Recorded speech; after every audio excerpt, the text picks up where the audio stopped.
Toasties, guess I promise you, I paid Kevin well for him to select real estate. Because real estate is something that's truly exciting.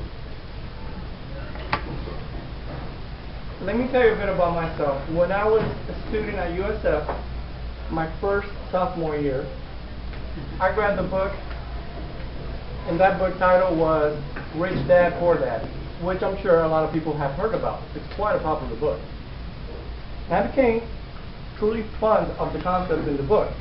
The book is written by Robert Kiyosaki. Give this to the camera. I like the whole idea of passive investment or creating wealth, and he distinguished the difference between wealth and rich by stating that wealth is something you create and something that maintains itself, versus being rich is something that you constantly have to keep up.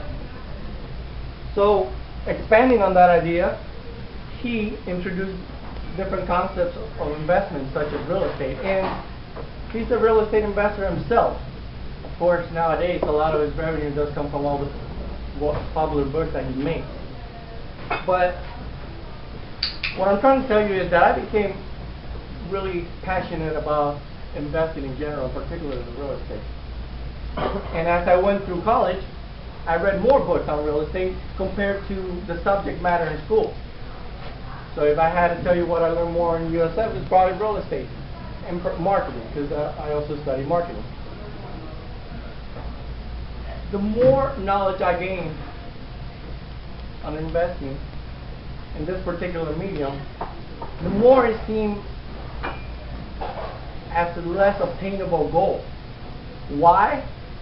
Because real estate is perhaps the most expensive investment out there.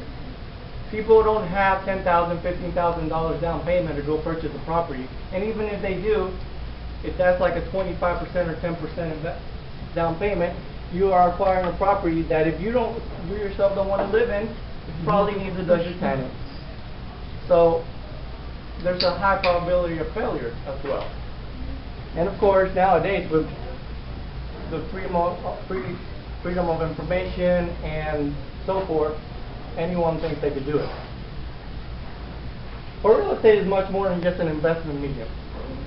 It's also an industry, obviously, that employs a lot of people, such as agents, brokers, etc., and they make a good living. Real estate is something that affects mostly everybody, because unless you're homeless, you live in a house or an apartment, etc. But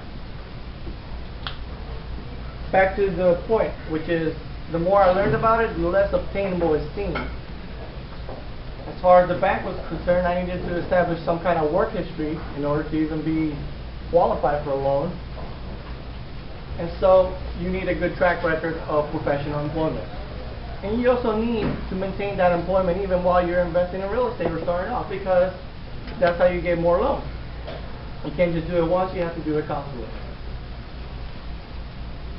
And so I haven't quite given up my idea about my favorite medium of investment. However, I have put it aside, and I have started or become more realistic on my current situation. And so when I wake up in the morning, I have several motivators that drive me to work. It's not my car. So, and one of those motivators is a goal which might not be obtainable at the current state, but might be obtainable later on in the future. Hopefully, sooner than later. Along with other drives is my passion for personal development. So when it comes to going to my workplace, and I'm currently a data analyst for a company that sells airplane components, my motivators are not really the pay, so that's not why I'm showing up. It's my passion to learn and my underlying goal of potentially investing in a medium which I find highly difficult to do. So if you relate this to your personal life,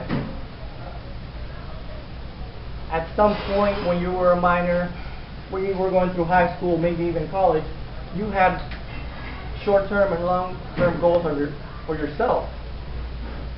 And particularly here in Toastmaster, a lot of people like to win. They want to be the best evaluators, the best speakers, or the best table topics. And sometimes it's not whether you win or you lose, because at the end of the day, everybody wins. It's what were your goals? Did you learn from it? Did you obtain any specific knowledge?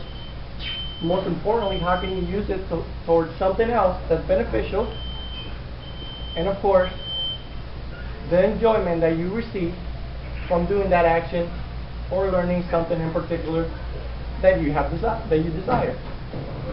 So I encourage you, if you have goals that seem extremely difficult to obtain, simply don't give up. One of my favorite quotes is, failing to try or trying to fail. And that states that you should never give up. At the very least, you will feel some kind of personal reward and satisfaction knowing that you are striving to do what it is that you want to do. Thank you, Mr. Toastmaster.